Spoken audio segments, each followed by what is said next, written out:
Hello everyone. आइए आगे चलते हैं। इससे पहले कि हम देखें कि एम प्लस की फीचर्स क्या हैं, दो छोटे छोटे पॉइंट रह गए थे, वो मैं एक बार आपको बता देता हूँ। पहला पॉइंट तो इसकी प्राइसिंग को लेके है। जो प्राइसिंग है ये परपेचुअल लाइसेंस है, यानी अगर आपने एक बार ये परचेज किया है, लाइफ टाइम आपके साथ रहेगा और आप इस पर काम कर सकते हैं।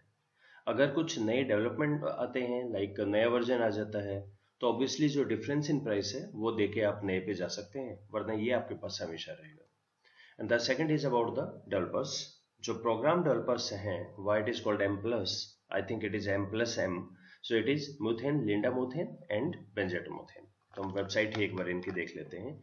तो जो लिंडामोथेन है, इन्होंने अपनी पीएचडी की है research method division of graduate school of education UCLA, और पहले मैनेजर थी क्वालिटी कंट्रोल की कस्टमर सपोर्ट्स बीएमडीपी सॉफ्टवेयर में, और अभी ये डायरेक्टर हैं प्रोडक्ट डेवलपमेंट की मिथेन एंड मोथेन में। बेंजिट मोथेन ये पीएचडी हैं स्टैटिस्टिक्स में स्वीडन से, और प्रोफेसर एमरेटस यूसीएलए में। बहुत सारे अवार्ड मिले हैं, प्रेसिडेंट रहे हैं साइकोमेट्रिक सोसाइटी के, और बहुत सारा पब्लिकेशन भी है इनका।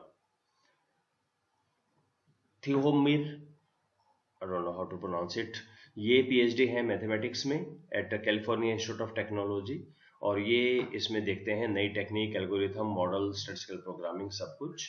और चौथी है ये न्यूजिन, MSc computer statistics, New York University से। सो बहुत छोटी टीम है, 4 ही लोग हैं, लेकिन बहुत अच्छे इनके डेवलपमेंट्स हैं। So now we can go back कि हम जो अपनी बात कर रहे थे, ऑल स्लाइड्स, और working with the M plus. तो एम प्लस में ऐसी क्या बात है जो बाकी सॉफ्टवेयर से अलग है, आइए देखते हैं। सबसे पहले तो ये करेक्टर यूजर इंटरफेस है। आई नो कि ये एक पॉइंट ही काफी है कि काफी लोग तो छोड़ ही देंगे कि छोड़ो हमें नहीं करना काम, लेकिन हायर एंड के जो सॉफ्टवेयर हैं वो आपको बहुत ज़्यादा फ्रीडम देते हैं। एक्चुअली देखिए, दोनों की अपनी अपनी वो है। एक है ग्राफिक यूजर इंटरफेस, जैसे एसपीएसएस है, हर चीज़ पे आप क्लिक करें, यहाँ क्लिक किया, ये मेनू आ गया, चीज़ें चेक बॉक्स हैं, आपने यूज़ किए, आपका आउटपुट आ गया। पर प्रॉब्लम क्या है कि उनकी कि जो उन्होंने दिए हैं ऑप्शन आप वही यूज़ कर सकते हैं, उसके बियॉन्ड नहीं कर सकते। ये मैंने कई जगह समझाया है कि एक कंसेप्ट है हमारा, जब मल्टीपल इंडिपेंडेंट वेरिएबल का हमारा मल्टीपल डिपेंडेंट वेरिएबल से हमें कोरिलेशन देखना है, तो हम एक टेक्निक यूज करते हैं, कैनोनिकल कोरिलेशन। अब ये जो कैनोनिकल कोरिलेशन है ये एसपीएसएस के अंदर किसी भी मेनू के अंदर नहीं है, लेकिन अगर आपको स्क्रिप्ट का आइडिया है लिखा कैसे जाता है, तो आप एसपीएसएस में इस पे काम कर सकते हैं। तो ये चीज आर स्टूडियो बाकी के सॉफ्टवेयर जब वो जीयूआई देते हैं तो आपको इतनी फ्रीडम होती है, आप कुछ भी काम कर सकते हैं, अपने अनुसार डिजाइन कर सकते हैं कि मुझे ये एनालिसिस चाहिए। सो CUI is the character user interface and GUI is the graphic user interface. तो 8th वर्जन में आके डेवलपर्स ने थोड़ा सा इसके अंदर CUI भी डाल दिया है, सॉरी GUI के कुछ एलिमेंट्स हैं, सारा नहीं है, देखेंगे हम इस पे कैसे काम करते हैं। पर इसकी कुछ बड़ी स्ट्रेंज बातें हैं।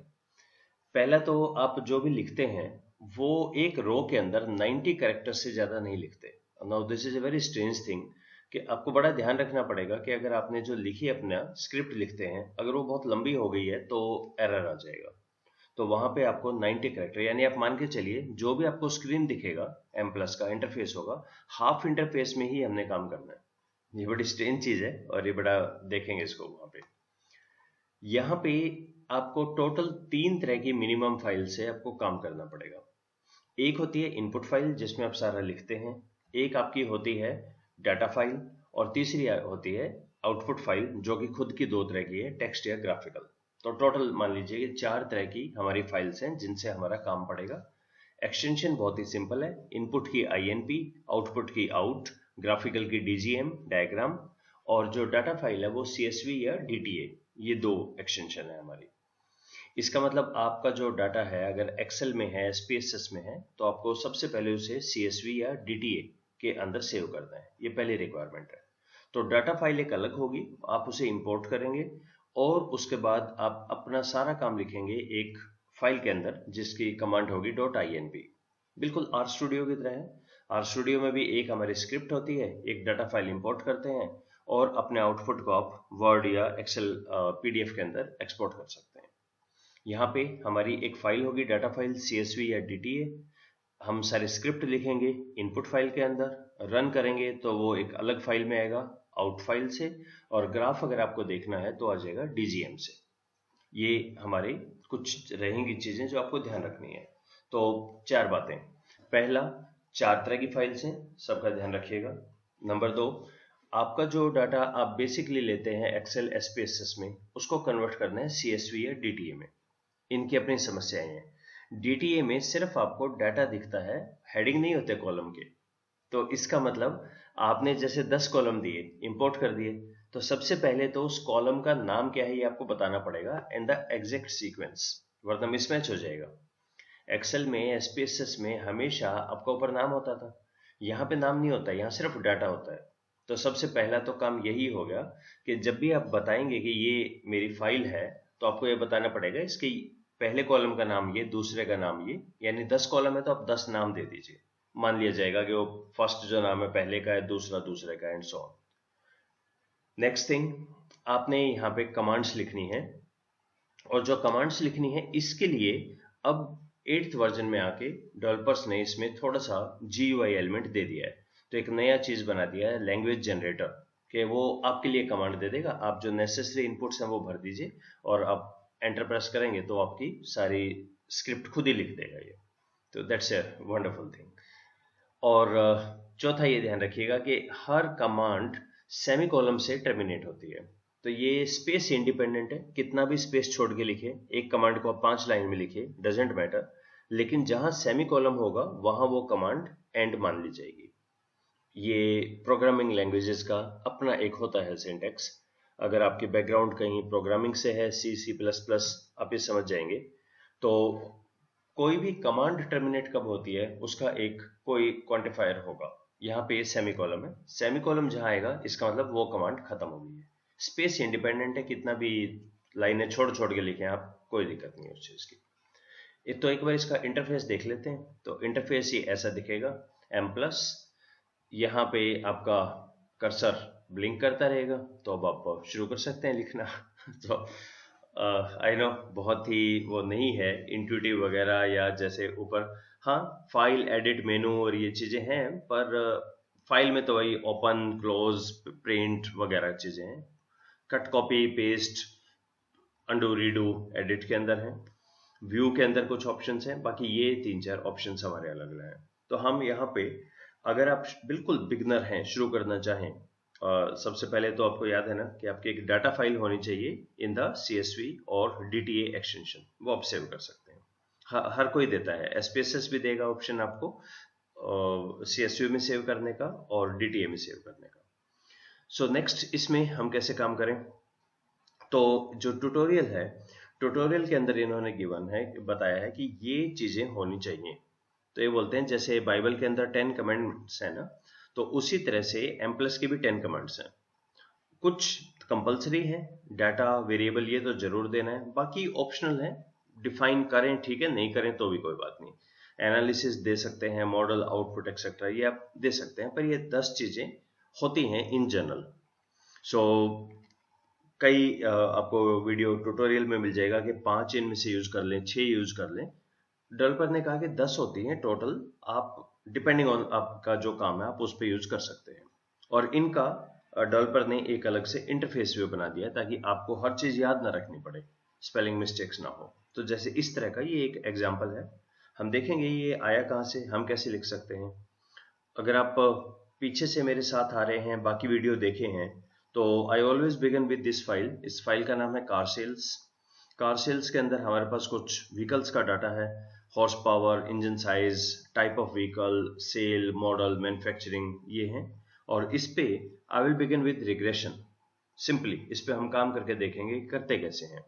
तो देखिए टाइटल, यहाँ आप कुछ भी लिखिए, डजंट मैटर। डाटा कहाँ पर है, कहीं आपका पूरा पाथ देना पड़ेगा आपको उसका।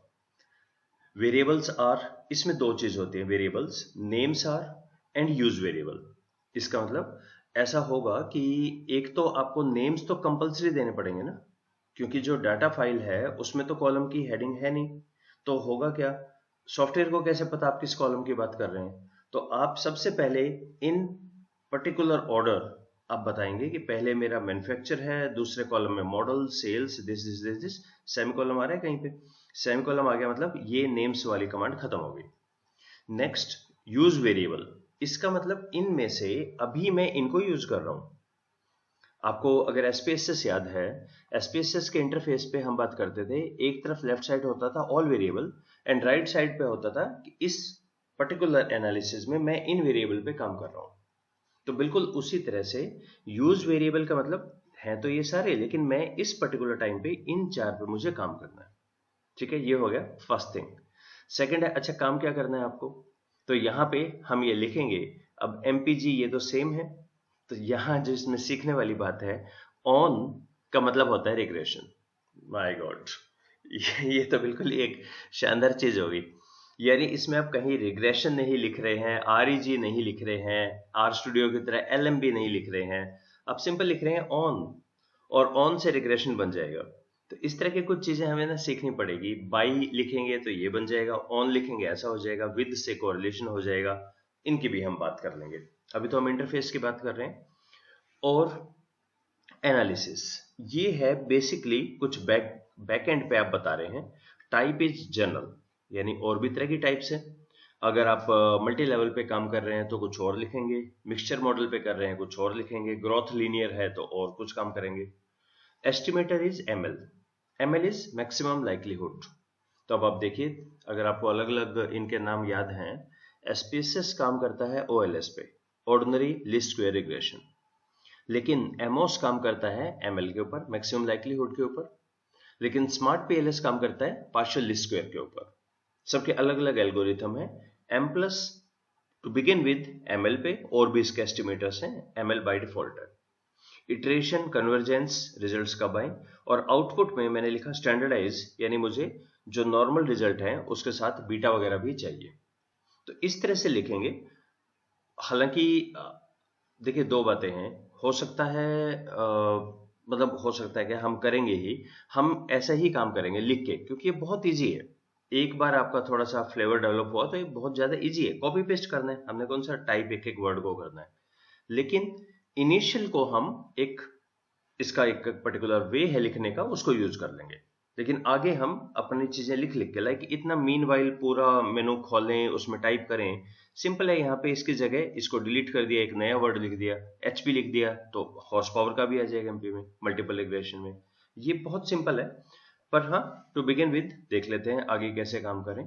तो इसके अंदर हम एक चीज यूज करेंगे, वो है लैंग्वेज जनरेटर। एम प्लस पे क्लिक करेंगे तो लैंग्वेज जनरेटर आएगा। ये टू बिगिन विद ये आपका सारा कोड लिख देगा। अब ये कोड किसका लिख देगा, सैम का लिख सकता है, मिक्सचर का, लॉजिस्टिक्स रिग्रेशन का, EFA with missing data, etcetera etcetera. ये 5-6 चीजें दी हैं डेवलपर्स ने।